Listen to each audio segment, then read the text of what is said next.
Tahukah kamu, Okiku merupakan boneka asal Jepang, dengan rupa gadis kecil memakai kimono dan memiliki rambut yang panjang.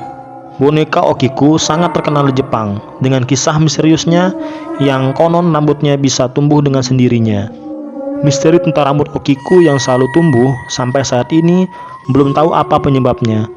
Bahkan beberapa peneliti dari Jepang mengatakan jika rambut pada boneka Okiku sama persis dengan rambut anak kecil yang berusia 10 tahun. Cerita boneka Okiku dimulai pada tahun 1918 ketika seseorang anak kecil berusia 3 tahun bernama Kikuko yang diberikan hadiah sebuah boneka oleh kakaknya. Kikuko sangat mencintai bonekanya.